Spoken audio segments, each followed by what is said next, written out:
ढाबे से युवती के साथ गायब हुए युवक के मामले में एक बड़ी अपडेट निकलकर सामने आई है। यहां युवक की हत्या कर दी गई है।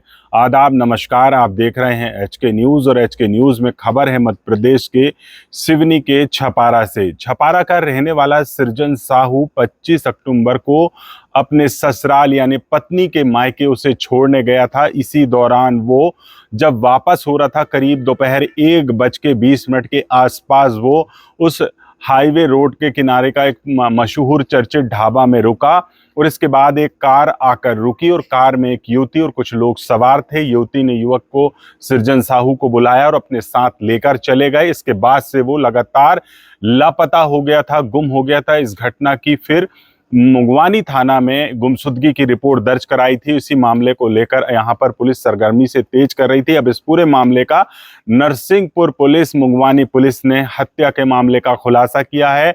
हत्या करने वाली कोई और नहीं बल्कि उसकी रिश्ते में लगने वाली साली है, जिसने कॉन्ट्रैक्टर किलर के हाथ यह हत्या कराने का प्लान बनाया था और करीब उनको यहाँ पर 20,000 रुपये, 10,000 रुपये कैश और बाकी जो पैसा 50,000 में उनकी जो डील हुई थी, उस एवज में कान की झुमकी उसने उसे हत्या के एवज में दी थी। उसके पास रुपया नहीं था।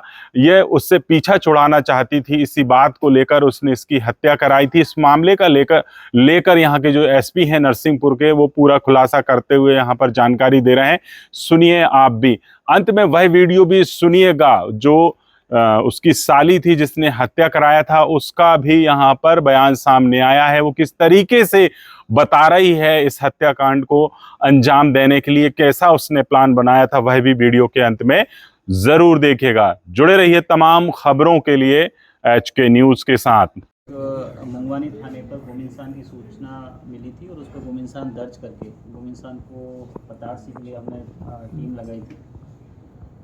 इसमें सबसे पहले उनका कुछ टेक्निकल एविडेंसेस दिए गए, मोबाइल की लोकेशंस ली गई। मोबाइल की लोकेशन जिस तरीके से पैटर्न बना, वो थोड़ा सा संदिग्ध प्रतीत हुआ था कि व्यक्ति जो गुम इंसान है सृजन साहू, वो अचानक से उनका मोबाइल मंगवानी के ही जंगलों में बंद हो जाता है। इस बिंदु को हमने पकड़ा और उसके बाद हमने उसमें थोड़ी जो हमें गंभीरता दिखाई थी, उस सीसीटीवी फुटेज देखना चालू की। सीसीटीवी फुटेज देखने पर एक प्राइवेट रेस्टोरेंट और एक होटल है मंगवानी के जंगलों के पास में ही, नेशनल हाईवे पर, उसके सीसीटीवी फुटेज देखने पर हमें एक संदिग्ध स्विफ्ट गाड़ी और मुंह बांधे हुए दो व्यक्ति दिखाई दिए, जिसमें एक महिला प्रतीत हो रही थी। फिर उन सीसीटीवी फुटेज को और ज़्यादा हमने जब खंगाला तो दो चेहरे हमारे पास सामने आए। उन चेहरों को फिर हमने ना केवल मंगवानी थाना क्षेत्र में बल्कि जो नेबरिंग डिस्ट्रिक्ट है वहाँ भी हमने मालूम करवाया कि ये कौन हो सकते हैं। उनकी पहचान एक साहिल के नाम से एक पहचान हुई थी और एक महिला की पहचान हुई थी। उन दोनों को पूछताछ के लिए हमने राउंड अप किया। राउंड अप करने के बाद में मालूम चला कि वो जो महिला है उस जो गुम इंसान है सृजन साहू, उसके साथ यारी दोस्ती में थी, उनके एक रिलेशनशिप में थे। जब उससे और ज़्यादा पूछताछ की गई तो ये चीज़ खुल के सामने आई कि उस महिला ने और साहिल नाम के व्यक्ति ने गुम इंसान सृजन साहू का मर्डर 25 तारीख को ही दिन के 2 से लेकर 3 बजे के बीच में कर दिया था। इसमें आगे जब इंट्रोगेशन में ये चीज़ इन्फॉर्मेशन निकल के आई है कि जो ये महिला है ये मृतक के साथ पिछले 5-6 साल से आपस में एक संबंध में थे। इस महिला का 4-5 महीने पहले शादी हो गई थी और ये उस मृतक से अपना पीछा छुड़ाना चाह रही थी। 25 दिन पहले इस महिला ने एक जो सोशल मीडिया पे या फिर कुछ जो वीडियो कंटेंट जिस ऐसे प्लेटफॉर्म से कुछ वीडियोस देखे हैं जिसमें कुछ देश के चर्चित जो हत्या प्रकरण ऐसे रिलेशंस में रहे हैं वो भी उसने देखे हैं और वहाँ से इसने आइडिया चुराया और 2 चाकू इसने लगभग 8 से 10 दिन पहले ख़रीदे थे। उन चाकू को उसने अपने बिस्तर के नीचे छुपा के रखा है। साहिल नाम का व्यक्ति जो इसका पहले से जानकार था, उसको 50,000 रुपये की एक कॉन्ट्रैक्ट किलिंग के लिए उसको राज़ी किया है कि मैं आपको 50,000 रुपये दूंगी इस व्यक्ति को इस तरीके से उस दिन हम यहाँ बुलाएंगे और इसका मर्डर करना है।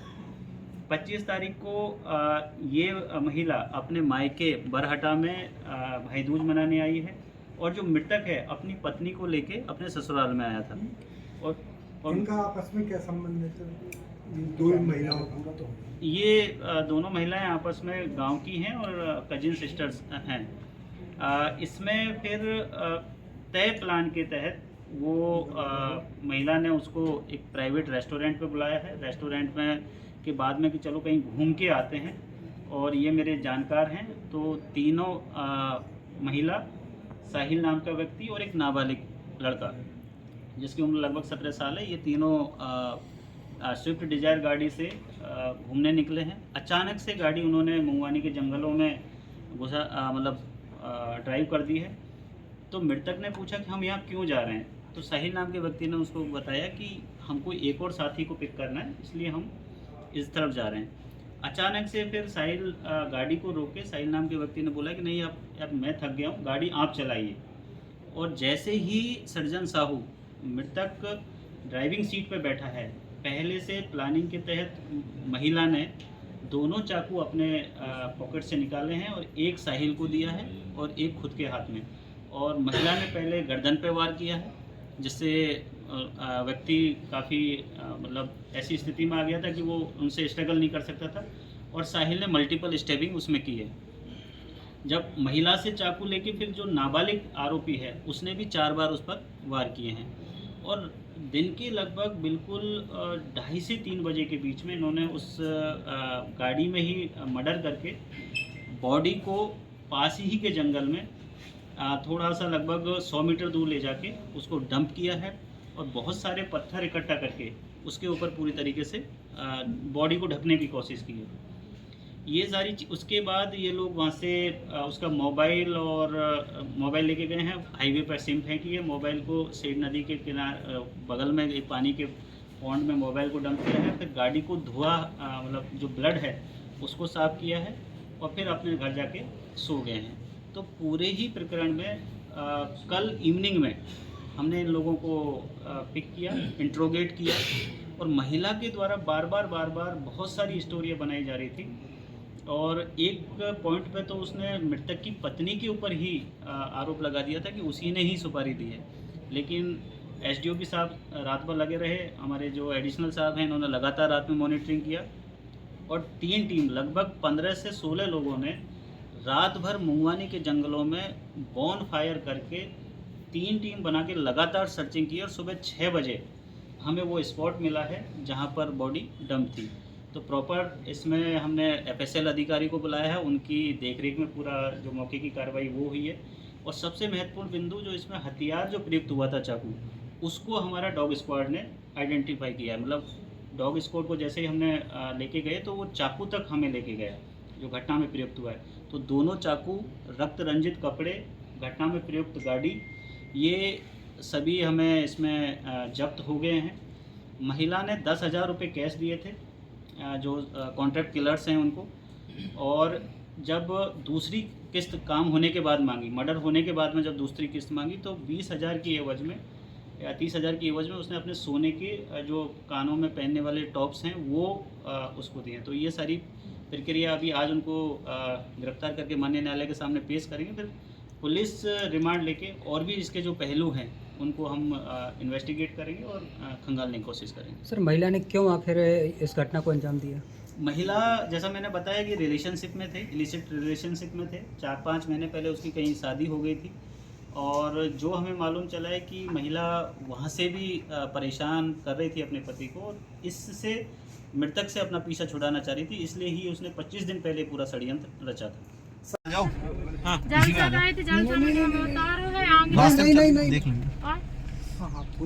जलसा के आगे जाके फिर जो है मतलब हम और जीजा जी उनकी छत पे बैठ गए, 4 लोग थे।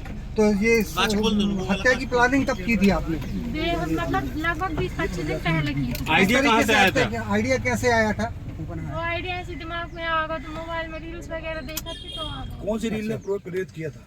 कैसे किस रील को देख के लगा कि ऐसा करना चाहिए? ऐसे कोई रील देख के नहीं लगा, मतलब कोई ड्रम वालों कोई कछु, तो हमने उनसे जय बोली थी साहिल भैया से, अगर आपकी नज़र में कोई हो तो बता दो। कितने रुपए दिए थे हत्या करने के लिए? उससे हमने 50,000 की बोली थी। क्या नाम